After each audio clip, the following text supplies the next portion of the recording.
What's going on, everybody? It's Ricky with Video Homicide, and today we're going to be covering a movie that I've been meaning to get around to for a long time. It is part of a trilogy, a vengeance trilogy, written and directed by CHAN-WOOK. In 2002, we got Sympathy for Mr. Vengeance, which stars Song Kang-ho, who is in Parasite, Memories of Murder. He was in The Host, so he's been in a lot of Bong Joon-ho films, and now I'm getting into the whole Park Chan-wook experience, you know what I mean? Because he's a notorious director. He's made not that many films, but I know he made these three films like in this trilogy, and I just had such a good time with this first installment. I was not really sure what to expect. I didn't know anything about it. I thought it was kind of going to be like a, you know, balls to the wall kind of like, you know, I wasn't sure, and that's the way I like going into these films. Like, for instance, Parasite, The Host, like the movies I've been mentioning in this video so far, like they're all movies that are great if you go into them knowing nothing. So Sympathy for Mr. Vengeance, spoiler alert, is all about this this couple and the male in the relationship. He's like deaf and dumb, they say. I don't think he's that dumb, but he's definitely deaf.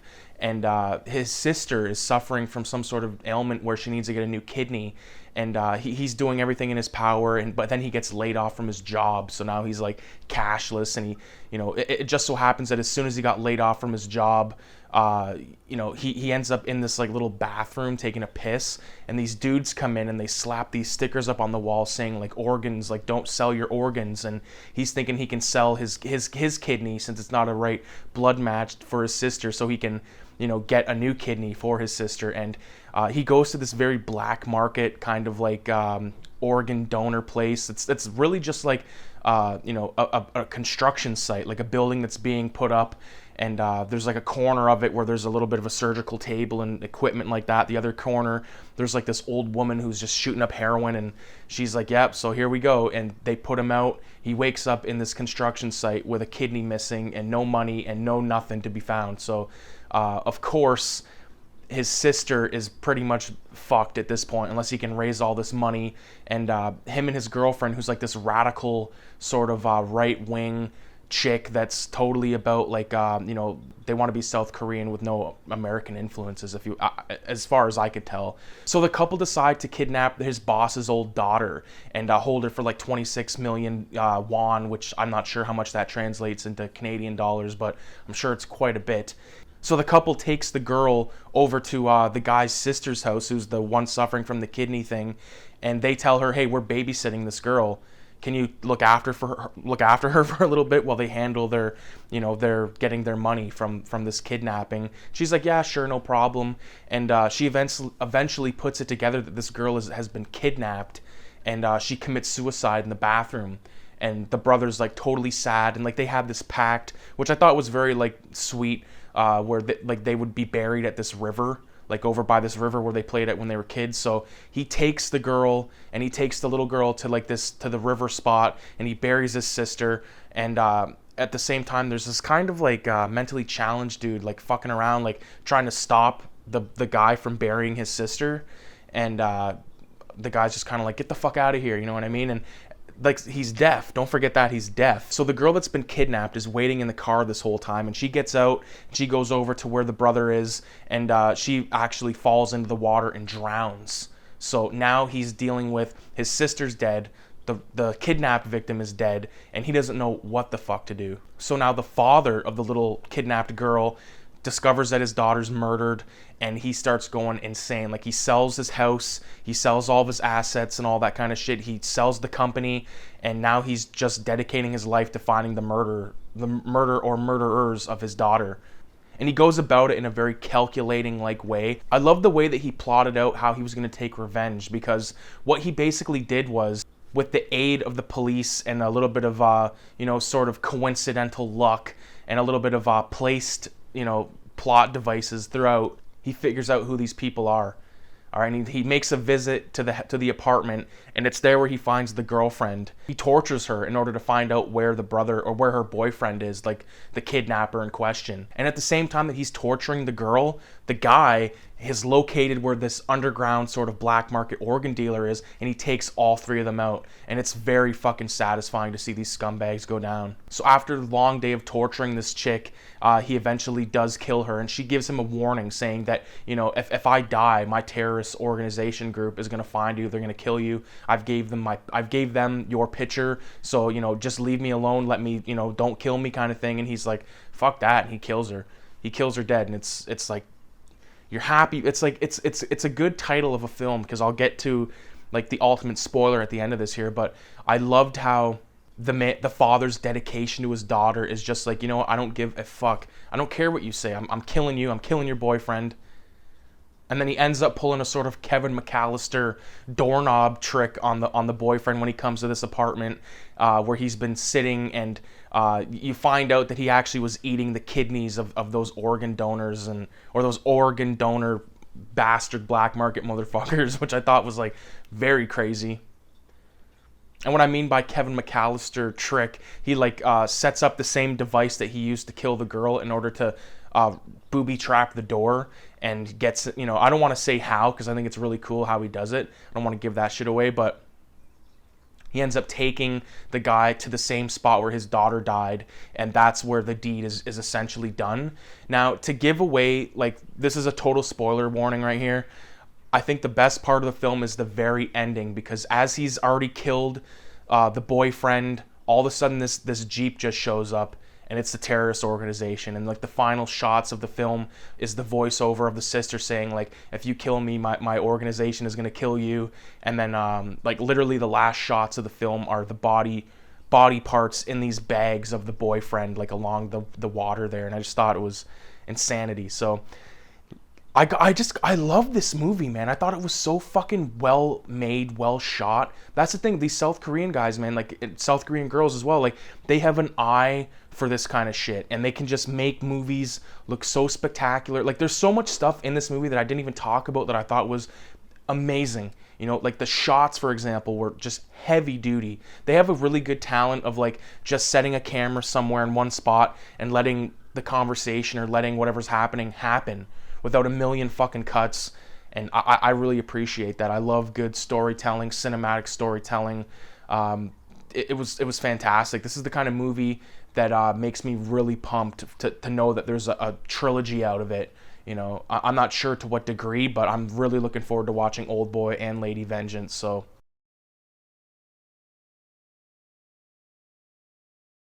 alright, so moving along to the second installment of the Vengeance trilogy directed by Park Chan-wook, we're going to be taking a look at 2003's Oldboy.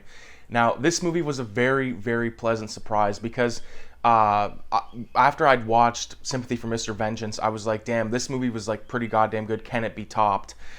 I don't really think Oldboy topped it, to be honest with you, although I thought Oldboy was a very, very good and very interesting looking film, and with a cool story. I wasn't blown away the same way I was with Sympathy for Mr. Vengeance in terms of how the story unfolded, although Oldboy does have a very insane twist to it.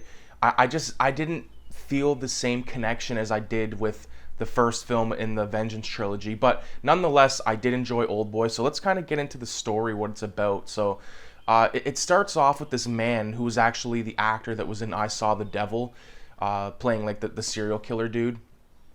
He's at this like police station, and he's like drunk, and he's making a fucking scene in this police station, and then he wakes up in this like hotel room, which is going to function as his jail cell. It's like a privatized prison, and it's there where he stays for like 15 years. And during his time in there, he would do all sorts of things, from like practice martial arts. He like drew the outline of a human figure on the wall, would beat the shit out of that. He would tattoo the years away on his wrist, like a tally chart. Like I thought that was all fine and cool. I thought it was like atmospheric, but kind of like minimalist atmospheric. Like I said in the first part of this video, like Park Chan-wook, the way that he composes his shots and how they're acted out, it's very much like, there's the camera, do the action, you know what I mean? And I'm fine with that. I really think that it gives the actors more leeway in terms of what they can do creatively.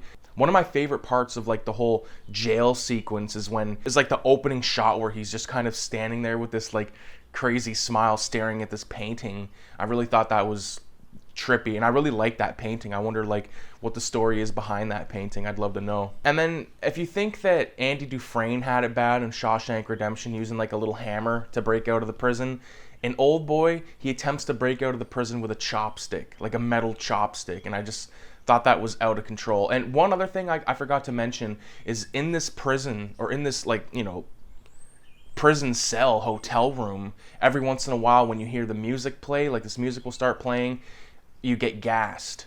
And it's kind of like Platform, where like every once in a while you'll get gassed, wake up, new clothes on, rooms tidied up, all that kind of shit. And life inside the little jail cell doesn't seem, it seems pretty shitty, but it's not that bad because he has like food coming into him, and he's got TV and shit like that. So I mean, it sucks ass, and he like doesn't get any human contact for like 15 years, but he does eventually get out. And when he gets out, he like like, this is how he gets out of prison. He just wakes up on this fucking rooftop, and like the rooftop has like grass and stuff on it. That must be like an Asian thing, like where they plant grass on the rooftops of buildings.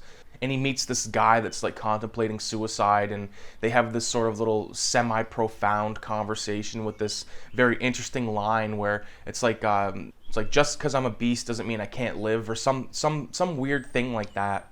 And now that Old Boy is out on the streets, he's got a fancy new suit on. He actually has a bit of a scuffle that you don't really get to see the whole thing of in this alleyway. And then he goes to this like little bit of a fish market, I guess you could say, or a little sushi joint.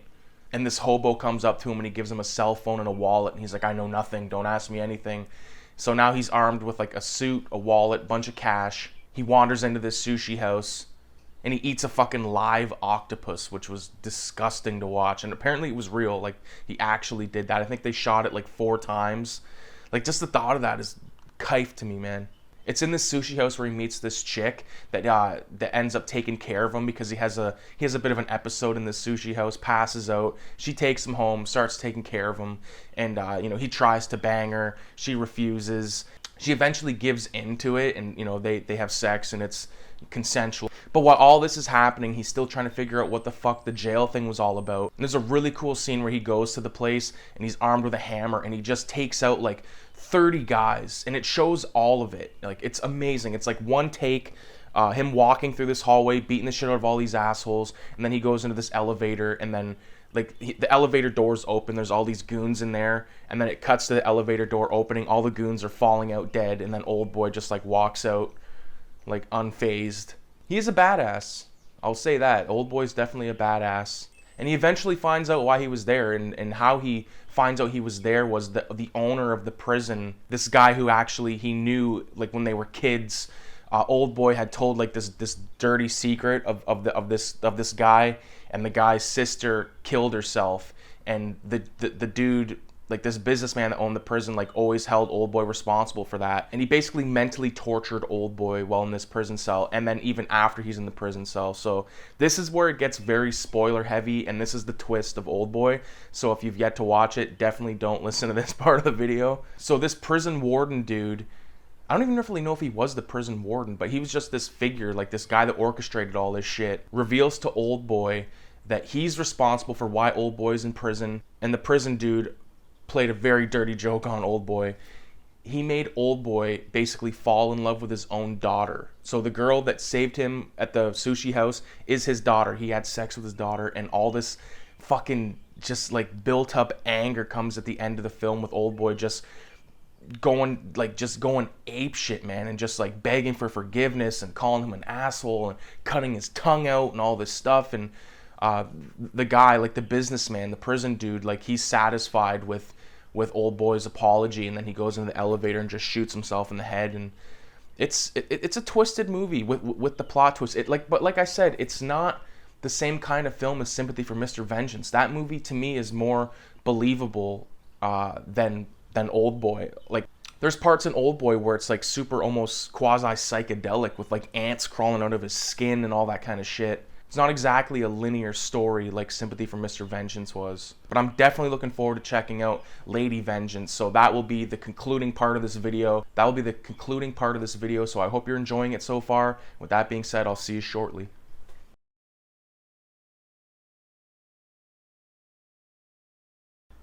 Alright, so wrapping up Park Chan-wook's Vengeance trilogy with Lady Vengeance, the final installment, and I gotta say, I like this movie more than Oldboy as well. I don't know, man. I think Oldboy is a very hyped up film, in my opinion. I think that it's good. I think it's really good, but I think Lady Vengeance and Sympathy for Mr. Vengeance were better stories. So getting into the film, it starts off with this girl who's being sent to prison for murdering this like 6-year-old kid. And of course she didn't do it, so she's sent there for like 13 years, comes out of prison, and in prison she kind of creates all these friendships, and she's also very feared because she's known as the witch, because she killed people in prison, i.e. this like really fucking mean, nasty chick that made other girls like eat her out and all that kind of stuff. So she feeds her bleach for like 3 years, and then she dies. And the thing about it is, the girl that she kills thinks that she's helping her out. She's like, thanks for always, taking care of me, like I'm sick now, like thanks for helping me out. And then she just like buckles over and dies, and I just thought that was hilarious. But not only that, but she creates friendships with all these other female prisoners, and when she's released from prison, she sort of calls in favors, if you want to say it like that. Like, she calls in a favor for a place to stay. She has this other chick that she knows that her boyfriend is like a blacksmith or something, and she helps him, or he helps her create this very crazy looking gun, like this very beautiful gun, as she refers to it. All things should be pretty and shit like that. I really like that. I really thought that was cool stuff. And then we learn more about like the real killer of this kid. So we got this goon who's played by Oldboy himself, and he's a school teacher now, which is like the last occupation you want for a child killer. He also has some very devious and strange going-ons in his own home. Like, for instance, there's a scene where he's eating dinner with like his girlfriend, and then just like mid-meal he decides he wants to bang her, and then he just like goes back to eating his meal like it was nothing. And it's just like, what the fuck is going on? And again, this film is just like Sympathy for Mr. Vengeance in the way that everyone kind of gets their comeuppance in the end in their own kind of way. So now that our female prisoner chick is out of prison, she tracks down this fucking asshole, and she has a very creative way of getting rid of him, or killing him basically. I almost forgot to mention that she also had a kid that was put up for adoption when she went into prison. There's a little bit of a subplot where she goes and gets her from Australia, brings her home, and nothing too crazy with that. But what she does do is she enlists the help of all the relatives of all these dead kids to come and meet at this place where she has the teacher basically gagged and tied up to a chair. And before she calls in the help of the relatives, she notices on this guy's phone there's all these little children's trinkets, and one of them is this red marble, which was known to be a possession of the little boy that was killed, that she was basically put in prison for killing, which she didn't do. And there's all these other little children's, like like a ring, like these little tiny like doodads, you know what I mean? So she goes back to the killer's house, and she finds all these tapes of snuff tapes of these kids getting killed. And like I said, she gets all of the relatives together, and they all meet in this old abandoned schoolhouse, and they decide they're gonna kill them one at a time. So every sort of relative of all these kids come in and stab them. This one guy's got like an axe. I love like the final blow, this old lady who like refused to wear like a plastic sort of overcoat to shield her from the blood. She just stabs him in the back of the neck with a pair of scissors. And then they all take turns digging the grave, and they bury him out there. And the last thing that happens to him when he's in the grave is the female prisoner chick shoots him in the head a couple of times with her very beautiful weapon, and then she throws it in there. And then the movie kind of wraps up with a little bit of the mother-daughter relationship thing, and that's fine. But in a whole, or as a whole, I really loved this movie, man. I thought it was very fitting to be a part of this Vengeance trilogy. And if I was gonna rank them, I would definitely say, for me, it goes Sympathy for Mr. Vengeance, Lady Vengeance, and then Oldboy. Just because I think Oldboy, I was so hyped up for that movie. It's such a everyone kind of knows about it. It's notorious, and when I watched it, I think that it was lackluster. Although I enjoyed it thoroughly, it wasn't what I expected it to be. And that pretty much says, like, don't watch trailers, don't buy into the hype. If you see a movie that you want to watch, the best thing is to just watch it right then, because if you wait too long and you see people making tons of videos about these movies and everyone's praising them, when you watch them, it might be a bit of a letdown to you. But you know, as a whole, the Vengeance trilogy I really thought was spectacular. Park Chan-wook, I think he's an amazing director. Again, the camera work in Lady Vengeance was just as good. There was a few kind of scenes that were a little psychedelic, like a little bit of trippiness, but you know, I think that the most realistic one was definitely Sympathy for Mr. Vengeance. Let me know if you've seen this trilogy and what you think about it in your order of how you enjoy them. I think that Arrow put out like a really badass box set in the last couple of years, which would be interesting to check out. I know that I have a couple of other like really cool Asian films that I want to check out and give videos on, because it's just, I've said it before and I'll say it again, good cinema just is not as prevalent in North America as it is in like places like Asia, places like Europe, and you know, even other places that I've never even fucking heard of, South America. But anyways, that has been the Vengeance trilogy extravaganza. I hope you enjoyed the video, and with that being said, adios, and have a good day.